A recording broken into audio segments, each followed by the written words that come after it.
Everyone, আসসালামু আলাইকুম। কেমন আছেন সবাই? তো আমি আজকে আপনাদের সাথে দুটি মজাদার রেসিপি শেয়ার করব। তো সেটাই আমি আপনাদের সাথে আজকে শেয়ার করব। তো আমি আজকে রান্না করব রুই মাছের মাথা দিয়ে পালং শাক রান্না করব, আর সরিষা ফুল দিয়ে বড়া বানাবো।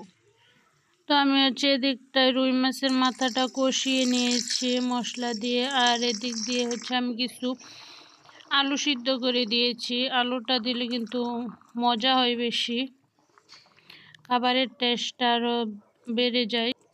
আর এদিকটায় আমি পালং শাক কুচি করে নিয়ে ধুয়ে নিয়েছি। এখন আমি এগুলো তরকারিতে বলক উঠলে তারপর দিয়ে দিচ্ছি।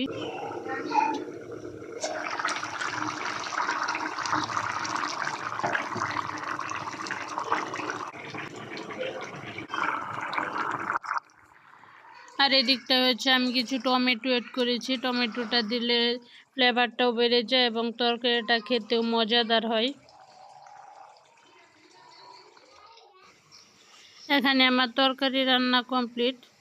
সবাই বলবেন কমেন্ট করে কেমন হয়েছে এবং কে কে পালং শাক দিয়ে তরকারি খান অবশ্যই জানাবেন। আর এখানে আমি সরিষা ফুল নিয়েছি। সরিষা ফুল দিয়ে আজকে আমি বড়া বানাবো। তো আমি সরিষা ফুলগুলো আগে কুচি করে নিয়ে ধুয়ে দিয়েছি। তারপর এখানে কিছু চাল ভিজিয়ে রেখেছিলাম, তো আমি সেগুলো এখন বাটবো। তো এখানে ভিজিয়ে রাখা চালগুলো আমি সম্পূর্ণ মিহি করে বাটি নাই, কিছু দানা দানা করে বেটে নিয়েছি। আর এর উপরে আমি দিয়ে দিচ্ছি সব রকমের মশলা। তো মশলা দেওয়ার পরে আমি সরিষা ফুলগুলো দিয়ে দিয়েছি এবং সুন্দর করে মাখিয়ে আমি এখন বড়া দিয়ে দিচ্ছি।